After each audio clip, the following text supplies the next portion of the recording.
Berikutnya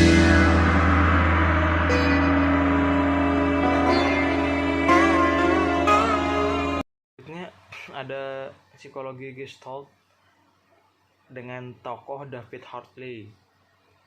David Hartley pada tahun 1705 sampai 1757 adalah penulis dari Observation on Man, His Frame and His Duty and His Expectation 1749. Buku ini dibagi menjadi dua bagian, yaitu bagian pertama tentang kerangka manusia mengandung kontribusi untuk psikologi, yang kedua tentang tugas dan harapan manusia, hampir benar-benar teologis. David Hartley lahir pada 8 Agustus 1705 di Armley, Yorkshire. Ayahnya bekerja sebagai seorang pendeta Anglikan yang meninggal ketika David berumur 15 tahun. Sementara ibunya meninggal 3 bulan setelah kelahirannya. Hartley menerima gelar BA dan MA di Jesus College, Cambridge. Hartley praktek kedokteran di Bury St Edmunds 1730 sampai 1735, London 1735 sampai 1742, dan Bath di mana ia meninggal pada tanggal 28 Agustus 1757. Hartley merupakan seorang yang sangat religius. Ia percaya bahwa memahami fenomena alam meningkatkan iman kepada Allah, sehingga ia membuat penelitian yang berjudul Observation on Man, His Frame and His Duty and His Expectation yang muncul beberapa tahun setelah karya tulis Hume yang berjudul Human Nature 1739 sampai 1740. Hartley telah menjelaskan bukunya selama bertahun-tahun dan tidak dipengaruhi oleh Hume. Dua pengaruh dalam penelitiannya adalah Locke dan Newton. Teori Hartley. Secara garis besar, David Hartley merumuskan teori neurofisiologis tentang transmisi ide-ide dan juga menggambarkan aktivitas fisik dalam hal asosiasi atau sebuah konsep yang diantisipasi dengan prinsip kondisi. Hartley juga mengembangkan teori komprehensif asosiasionisme yang mencakup memori, imajinasi, mimpi, dan moralitas. Hartley percaya bahwa penerimaan stimulus menghasilkan getaran pada syaraf yang kemudian disalurkan ke otak dan menyebabkan getaran yang sejenis pada medullary substance di otak. Getaran pada otak yang disebabkan oleh stimulus tersebut akan menimbulkan sensasi tertentu, dan setelah stimulus berhenti akan muncul sebuah getaran kecil yang dinamakan vibrationals atau yang lebih lemah. Dalam hal ini, Hartley menggagas bahwa pengalaman yang terjadi secara konsisten direkam oleh otak menjadi satu paket yang saling berhubungan, sehingga ketika mengalami salah satu peristiwa yang merupakan bagian dari paket tersebut, keseluruhan isi paket tersebut akan muncul dalam pikiran. Tidak seperti Locke yang percaya bahwa ide-ide yang kompleks terbentuk dari ide-ide yang lebih sederhana. Hartley berpendapat bahwa semua ide-ide kompleks dibuat secara otomatis melalui cara asosiasi. Menurut beliau, tidak ada proses berpikir aktif yang terlibat.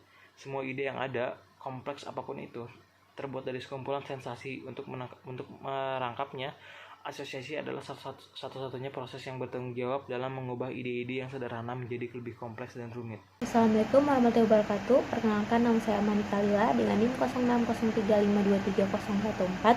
Di sini saya akan menjelaskan tokoh psikologi Gestalt, yaitu Kurt Lewin.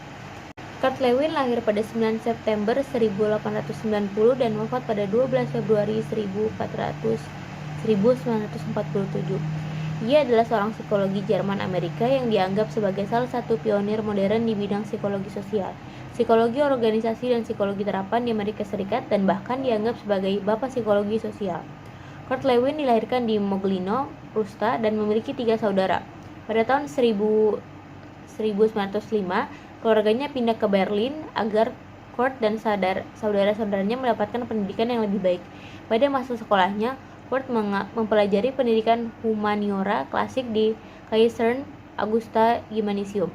Saat kuliah di Universitas Wolfsburg, ia mengambil jurusan farmasi, namun kemudian ia pindah ke jurusan biologi di Universitas Munich. Pada April 1910, ia transfer lagi ke jurusan biologi di Universitas Berlin. Tahun 1911, minatnya berubah ke filsafat, sehingga ia banyak mengambil mata kuliah psikologi pada tahun tersebut. disertai doktoral mengambil topik terkait asosiasi, kemauan, dan niat. Kurt kemudian bergabung ke aliran psikologi perilaku sebelum mengubah haluan riset dan studinya ke juga aliran psikologi Gestalt, di mana Max Wertheimer dan Wolfgang Kohler bagian dari aliran tersebut. Kurt juga bergabung dengan Institut Psikologi di Universitas Berlin, di mana ia mengajar dan memberikan seminar tentang filsafat dan psikologi. Pada Agustus 1933, Kurt emigrasi ke Amerika Serikat dan menjadi warga negara Amerika Serikat. Pada tahun 1940, ia meninggal karena serangan jantung di Newtonville, Amerika Serikat pada tahun 1947. Teori Kurt Lewin. Teori medan Kurt Lewin mempelajari interaksi antara satu individu dengan medan secara keseluruhan. Pemikiran ini diterapkan dengan menggunakan paham Gestalt. Teori ini menganggas bahwa perilaku seseorang dipengaruhi oleh lingkungan sekitarnya, termasuk interaksi dengan orang lain, dan apa yang terjadi di dalam dirinya, seperti imajinasi, pengetahuan. Menurut teori ini, hidup seorang terdiri dari ruang pengalaman yang berbeda-beda. Model perubahan yang dibuat Lewin mendefinisikan 3 proses perubahan: unfreeze, change, refreeze, atau pencairan, perubahan, pembekuan kembali. Pada tahap pencairan, seseorang atau sebuah organisasi menyadari bahwa pintu adanya perubahan pada tahap yang dipahami dan dikomunikasi ke semua badan organisasi. Pada tahap pembekuan kembali, organisasi membeku perubahan tersebut sebagai norma yang baru. Karya dari Kurt Lewin sebenarnya banyak. Yang paling banyak diterapkan adalah teori medan atau file teori, teori perubahan, change theory, dan teori dinamika kelompok, group dynamic. Teori-teorinya banyak digunakan di berbagai industri, termasuk untuk perbaikan manajemen organisasi dan peningkatan proses belajar mengajar di institusi pendidikan. Sekian yang dapat saya sampaikan. Assalamualaikum warahmatullahi wabarakatuh. Assalamualaikum warahmatullahi wabarakatuh. Perkenalkan, nama saya Antasen Agung Sasongkojati dengan NIM 0603523016. David Hartley lahir pada tahun 1705 di sekitar Halifax, Yorkshire. Ibunya meninggal 3 bulan setelah kelahirannya. Ayahnya seorang pendeta Anglikan, meninggal ketika David berusia 15 tahun. Hartley mendapat pendidikan di Bradford Grammar School dan pada tahun 1722 diterima sebagai Caesar de Jesus College, Cambridge, di mana dia menjadi sarjana Ustad. Ia menerima gelar BA pada tahun 1726 dan MA pada tahun 1729.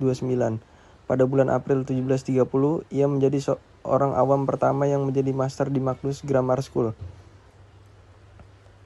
Dan di sanalah ia mulai melakukan praktik kedokteran. Pada tanggal 21 April 1730, Hartley menikah dengan Alice Rowley.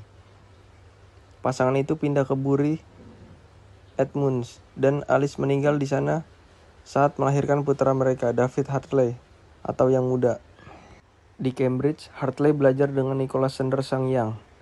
Meskipun buta sejak bayi, menjadi profesor matematika Lucian keempat, Hartley kemudian berperan penting dalam meningkatkan langganan publikasi Anumerta Elements of Algebra karya Sanderson.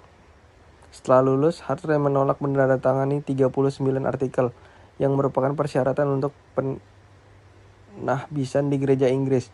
Walaupun satu hal yang dipermasalahkan mungkin adalah doktrin Tritunggal, perbedaan pendapat utama Hartley terhadap ortodoksi Anglikan adalah persetujuannya terhadap rekonsiliasi universal.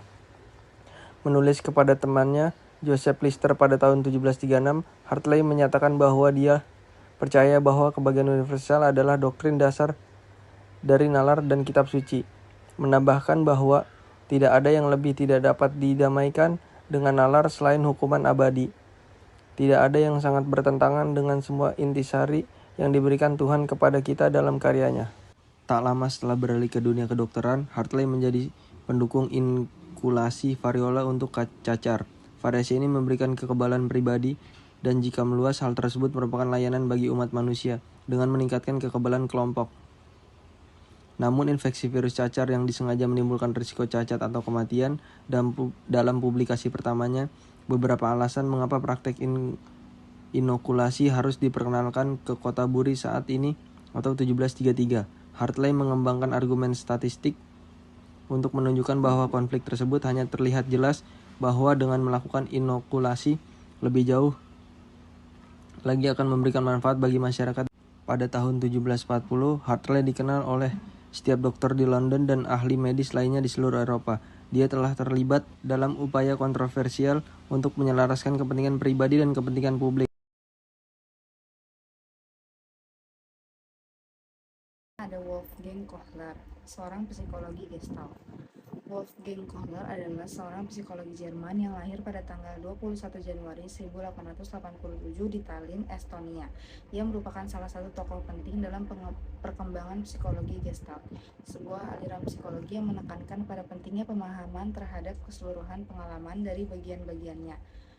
Kohler menyelesaikan pendidikan menengahnya di Wolfenbüttel, Jerman pada tahun 1905.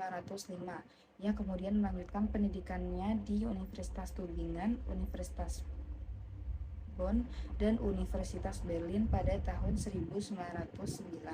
Ia memperoleh gelar doktor dari Universitas Berlin dengan tesis tentang pendengaran. Setelah lulus dari universitas, Kohler bekerja sebagai asisten penelitian di Laboratorium Psikologi Gestalt di Universitas Berlin di bawah bimbingan Max Wertheimer dan Kurt Koffka pada tahun 1913. Ia diangkat menjadi Direktur Institut Psikologi di Tenerife, Spanyol. Selama Perang Dunia I, Kohler ditugaskan ke sebuah laboratorium penelitian di Pulau Tenerife. Di sana ia melakukan penelitian tentang perilaku primata. Penelitiannya menunjukkan bahwa primata mampu memecahkan masalah secara rasional, bahkan tanpa adanya pelatihan atau petunjuk.